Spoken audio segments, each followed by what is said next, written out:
Assalamualaikum warahmatullahi wabarakatuh. Waalaikumsalam warahmatullahi wabarakatuh. Selamat siang anak-anak. Siang, Bu. Bagaimana kabarnya hari ini? Baik, Bu. Coba perhatikan dulu sebelah kanan kirinya apakah ada sampah? Enggak, Bu. Udah bersih. Masih semangat atau sudah lemas? Semangat ya. Yaudah, Ibu akan absen terlebih dahulu. Anissa Fitri, siapa yang tidak hadir? Kenapa Siti Nur Najila? Setelah pengalaman Kak Deki boleh dijemput kawannya ya. Baik, sebelum memulai pelajaran ini, alangkah baiknya kita membaca doa terlebih dahulu. Siapa ketua kelas boleh dipimpin untuk kawan-kawan.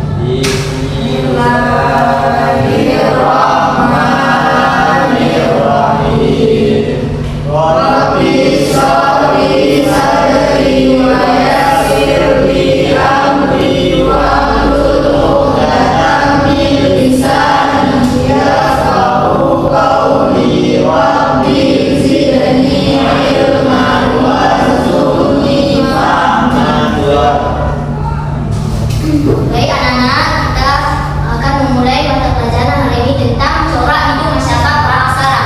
Siapa yang ingat minggu lalu mata pelajaran kita yaitu masa praaksara. Nah, di sini kita akan membahas tentang corak hidup masyarakat praaksara.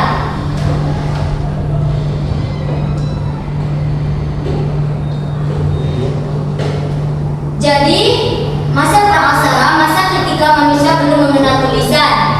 Dalam masa ini, manusia hidup sangat bergantung pada alam karena kemampuan berpikir dan teknologi mereka masih sederhana.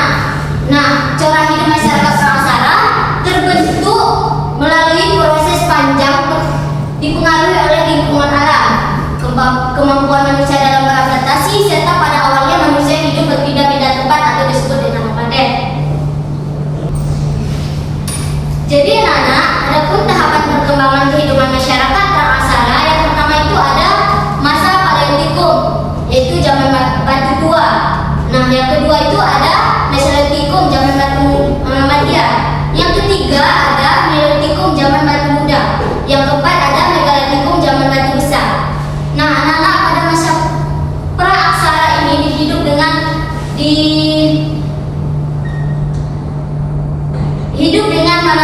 di mana manusia belum mengenal tulisan, di mana orang itu belum tahu cara menanam, cara bercocok tanam.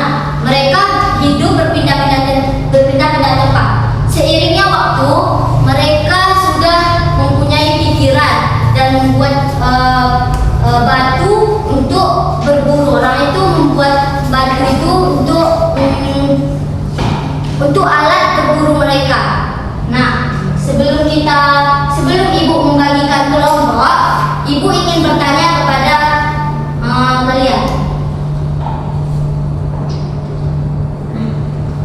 Anak-anak, ini coba perhatikan gambar ini. Ini salah satu bukti peninggalan masa praaksara. Siapa yang tahu? Ini apa? Batu. Ya, ini gunanya untuk apa pada masa itu? Untuk berburu. Betul sekali. Nah,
Nah, model pembelajaran yang Ibu gunakan itu adalah PBL, Problem Based Learning, yang artinya peserta didik orientasi peserta didik pada masalah.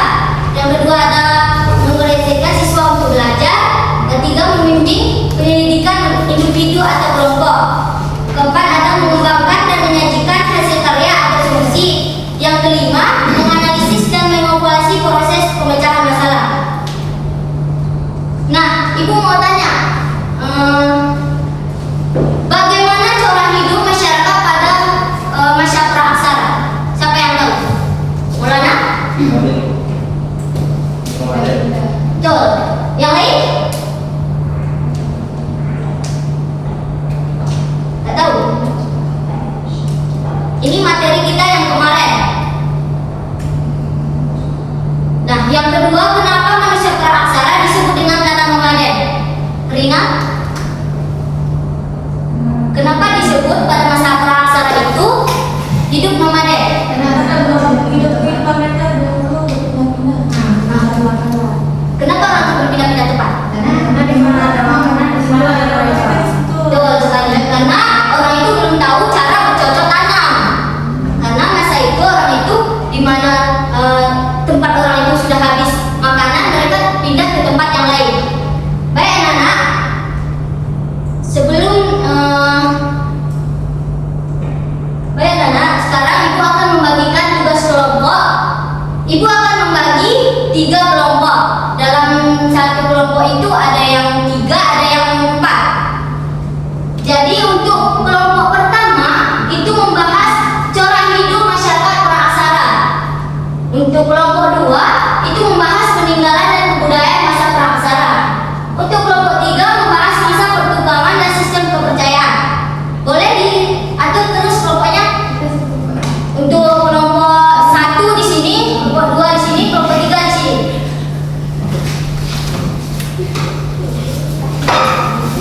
Cepat gerak. Jangan dilama-lamakan. Waktu kita tidak lama ya.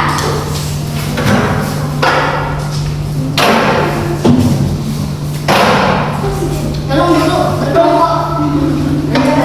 Sini. Sabar dulu. Berkelompok.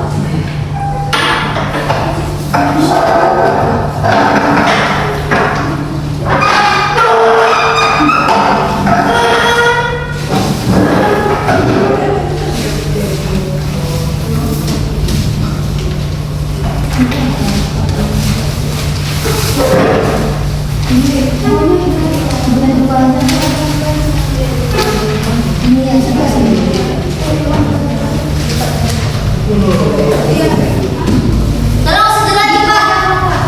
Ambil bukunya, apa yang perlu cepat duduk. Berkelompok. Jangan dilama-lamakan. Udah, aturan kelompoknya harus kerja semua. Yang tidak kerja tidak bisa ditulis namanya. Dan setelah selesai mengerjakan tugasnya, nanti presentasikan ke depan dan kelompok lain mengamati, boleh bertanya kepada kelompok yang presentasi. Waktu pengerjaan 10 menit. Boleh dikerjakan mulai sekarang. Tidak boleh berbicara. 10 menit.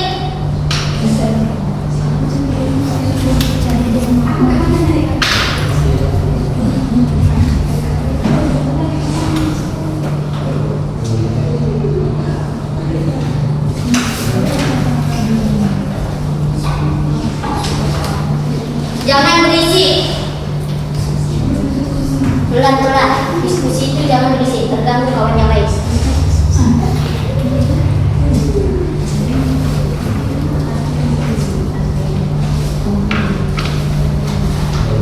Ada yang tidak paham?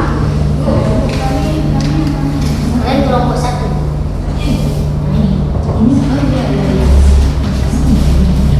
Kelompok 2, kelompok 3. Makanya kalau Ibu menjelaskan didengar.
Ya terus.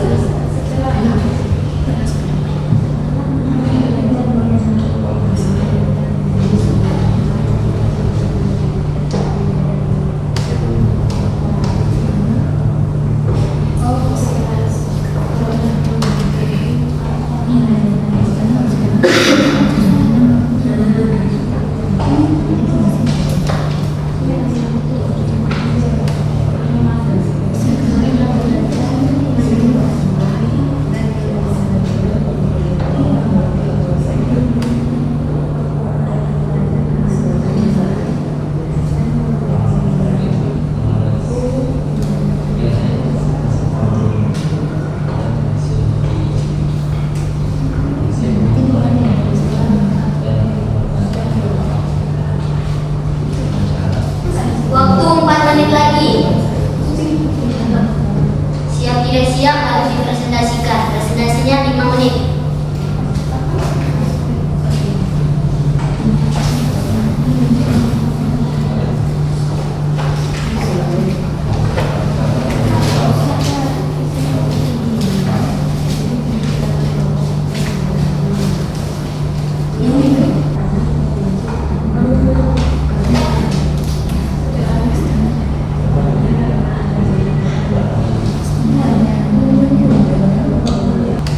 Kelompok sini udah siap?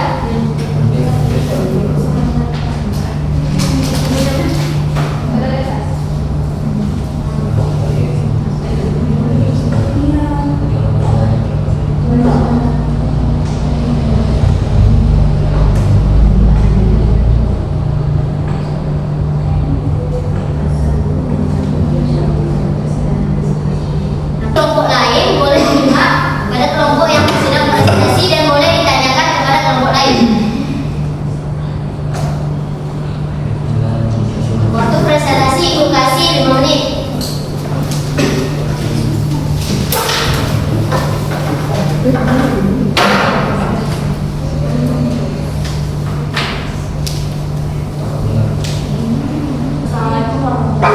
Waalaikumsalam warahmatullahi wabarakatuh.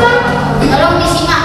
Perkenalkan, kami dari kelompok 2 ingin mempresentasikan hasil diskusi kami.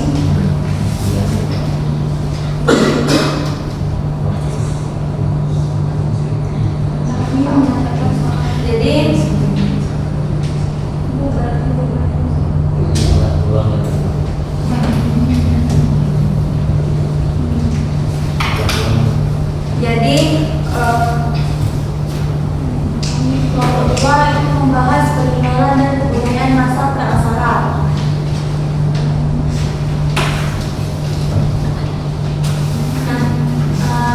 Jangan diketawa. Tolong serius ya. Baik, untuk soal kami itu adalah sebutkan dan jelaskan 3 contoh peninggalan kebudayaan yang dihasilkan oleh masyarakat praksara Kalabasa, hidup, menetap, dan disebutkan fungsi peninggalannya. Nah, jadi kami mendapatkan contoh pertama itu ada dolmen. Jadi dolmen ini adalah meja batu besar untuk meletakkan sesani bagi roh atau nenek moyang. Dan fungsinya itu sebagai tempat pemujaan atau penghormatan terhadap pemujaan arwah leluhur. Yang kedua itu ada pentir. Batu tegak yang berdiri sendiri atau berkelompok di suatu tempat. Fungsinya itu sebagai tanda penghormatan kepada nenek moyang sekaligus penanda tempat pemujaan. Dan yang ketiga ada sarkofagus, yaitu peti batu besar yang digunakan untuk menyimpan jenazah. Jadi fungsinya itu sebagai tempat penyimpanan jenazah yang dihormati pada masa itu. Jadi jika ada orang-orang yang dihormati pada masa itu, jadi jenazahnya ini ditaruh ke sarkofagus. Jadi kesimpulan dari diskusi kami yaitu peninggalan-peninggalan tersebut menunjukkan bahwa masyarakat prasejarah pada masa hidup menetap telah memiliki kepercayaan terhadap roh nenek moyang dan mulai mengenal sistem religi sederhana. Baik, mungkin hanya ini yang kami dapatkan. Apakah kelompok lain ada yang bertanya? Kelompok lain apakah ada yang ingin bertanya kepada kelompok 2? Tidak ada?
Yang kedua ada aspek sosial. Dulu itu hidup dalam kelompok kecil dan sederhana. Setelahnya mereka ada banyak makanan, populasi bertambah dan lahirlah desa-desa. Dan yang ketiga ada aspek teknologi. Dulu alatnya dari batu bata untuk berburu. Sesudah nomaden, mereka menciptakan alat yang lebih baik untuk kebutuhan menetap seperti cabai atau alat batu untuk petani. Yang kedua logika untuk menyimpan makanan dan air. Dan yang ketiga rumah permanen untuk tempat tinggal. Sekian dari kelompok kami. Apakah ada yang ingin bertanya? Dari kelompok lain, apakah ada bertanya? Boleh ditanya dulu.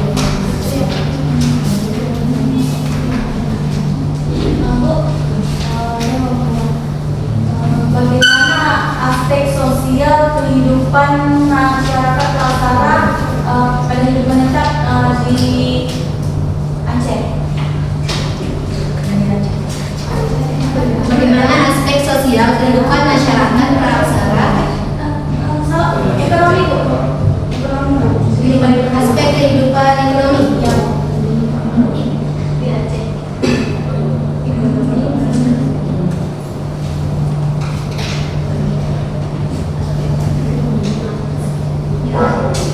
Coba pertanyaannya diulang.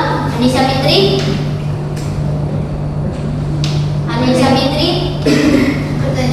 Pertanyaannya diulang. Bagaimana aspek kehidupan ekonomi masyarakat Praksara pada hidup menetap di Aceh? Ikut di luar Aceh atau di Aceh? Di Aceh. Di Aceh. Baik, terima kasih yang disampaikan.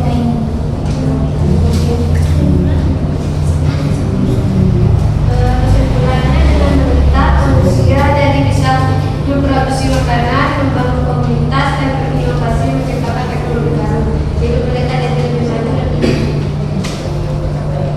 Sekian presentasi dari kami. Assalamualaikum warahmatullahi wabarakatuh. Waalaikumsalam warahmatullahi wabarakatuh. Terakhir kelompok 3.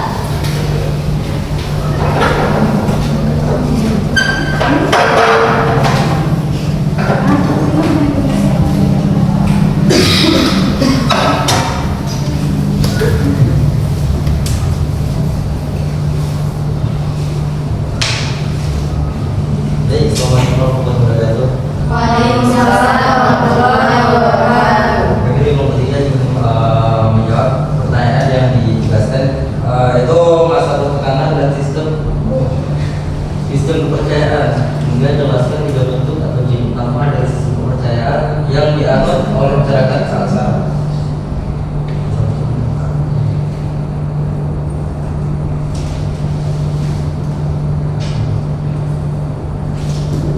Nah, masa pertekanan seperti kita ketahui ialah itu masa ketika manusia Praksara itu mulai memiliki kemampuan untuk membuat dan mengelola peralatan dan logam seperti bumbu, tembaga, dan besi dengan teknik yang lebih maju. Nah, harapan pada masa pertekanan itu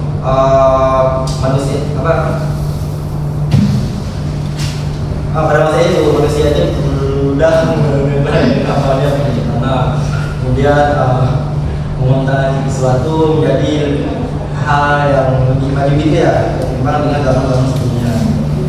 Nah, kemudian ada pun 3 kepercayaan yang dipercayai pada masa itu ialah yang pertama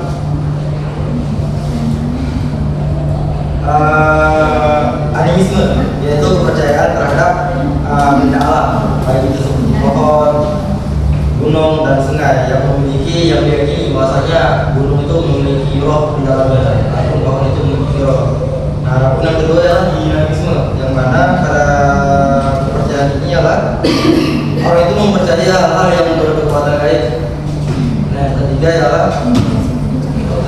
totemisme, yaitu kepercayaan bahwasanya makhluk hidup dan manusia itu adalah 2 hal yang sama. Mungkin sekian dari kami, mohon maaf. Assalamualaikum. Pokoknya kita sudah selesai.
bagaimana orang itu bertahan hidup, bagaimana orang itu mulai berkembang, berpikir